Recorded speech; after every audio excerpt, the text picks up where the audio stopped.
Arkadaşlar selamünaleyküm. Evet, beklediğimiz gün geldi. Sonunda Yama yüklendi siteye. Yeni Yama yüklenene kadar arkadaşlarıma sabretmesini söylemiştim ve yeni Yama yüklendi. Çok fazla yorum geliyor, çok fazla soru geliyor. Sürekli hata alanlar var, sürekli Yama'nın uymadığını söyleyenler var. Çok fazla sorunlarla karşılaşıyoruz. O yüzden yeni bir video yapma zamanı geldi dedim. Yeni Yama yüklenince de hemen hızla yüklendiğini görür görmez hemen videoyu kayda almaya başladım. Evet, yine her zamanki gibi aynı menüdeyiz. Buradaki arkadaşlar dosyayı sürekli takip etmenizi öneririm. Neden? Çünkü bu dosyanın içerisinde Yama'ya ulaşıp ve Yama'nın kullanım talimatlarına kadar bütün bilgilerine ulaşabileceğiniz tek yer burası. Ya da Shift-Delete internet sitesinden de ulaşabilirsiniz. Hangisini tercih edersiniz?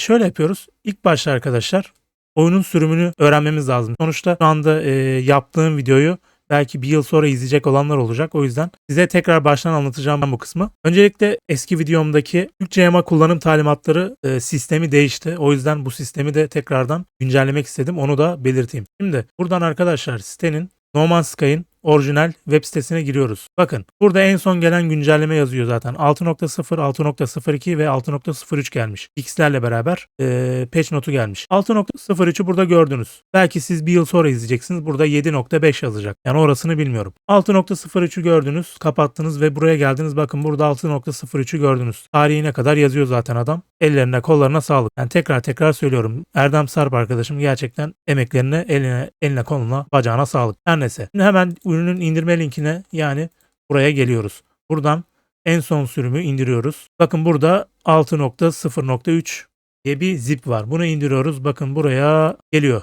Buraya geldikten sonra RAR dosyasını açıyoruz ve klasörün içine giriyoruz. Buradan beni okudan kullanma talimatlarına siz de ulaşabilirsiniz zaten. Şimdi burada Türk Localization diye bir klasör var. Bu klasörün içine hiç girmenize bile gerek yok. Bunu kopyalıyoruz. İlk önce kimden oynananlar için anlatıyorum. Gerçi Game Pass de aynı mantık. Onu da birazdan söyleyeceğim. Yüklü dosyalara geliyoruz.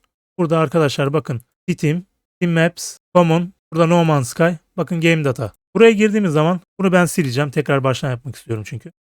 PC Banks'in içine falan girmeyin. Bu bir önceki sistemdi. Şu anki sistemde sadece Game Data'nın içine girmeniz yeterli. Buraya yeni diyoruz. Bir tane klasör oluşturuyoruz. Büyük harflerle mods yazıyoruz. Tekrardan içine giriyoruz. Bu kopyaladığımız dosyayı atıyoruz. Bu kadar. Başka hiçbir şey yapmanıza gerek yok. Game Pass'te oynayanlar için de söylüyorum. Game Pass'te de Steam Maps işte böyle Common gibi dosyalar yok. Öyle muhtemelen. Siz de Game Pass'in içinde bir şekilde bulmanız lazım o dosyayı. Yani zaten Game Pass'te Game Pass'in sistemi ayrı diye içerisindeki dosyalar değişmiyor biliyorsunuz. Bakın burada No Man's Sky dediğimizde bakın Game Data diye dosyayı Game Pass'te de göreceksiniz zaten. Bunu gördüğünüz zaman yine aynı şekilde mods yazıp içerisine Türk Localization klasörünü yapıştırın. Bu kadar. Yani herhangi bir sistem değişikliği yok. Bir de şunu söyleyeyim. Bu oyunu konsoldan falan oynayanlar için söylüyorum. Tamamıyla konsolla uyup uymadığını tamamıyla Yama'yı yapan arkadaş bile bilmiyor. Sadece denememizi söylüyor. İsterseniz deneyin. Çalışırsa çalışır, çalışmazsa yapabileceğimiz bir şey yok maalesef. Yani lokalizasyon için belki de ileride Hello Games'i sıkıştırabiliriz biraz. Evet, şimdi No Man's Sky'a giriyoruz. Oyunumuza giriyoruz. Evet, bakın oyunumuz kendi kendine Türkçe oldu zaten. Oyunumuz Türkçe bir şekilde karşımızda. Burada dikkat etmeniz gereken bir şey var. Girdiniz baktınız oyunum Türkçe değil hala İngilizce diyorsanız ayarlara girin. Burada genel ayarlara giriyorsunuz. Bakın burada dil var gördüğünüz gibi. Bu eğer varsayılandıysa değiştirin. İngilizce US falan yapın. Ya İngilizce US yaptığınızda ya da Türkçe yaptığınızda düzelecektir. Ama varsayılanda olduğu zaman da oluyor yani. Yani oradaki ayarları değiştirip tek tek deneyebilirsiniz. Ama İngilizce US olması lazım düzelmesi için. Düzelmiyorsa da tekrardan bu videonun altına yorum yaparsanız yardımcı olmaya çalışırım. Evet, Yama videosunun güncel hali bu şekildeydi. Bir sonraki videolarımızda görüşmek üzere. Eğer sonradan sistem değişirse tekrardan bir video çekebilirim. Görüşmek üzere arkadaşlar. Kendinize iyi bakın. Hoşça kalın.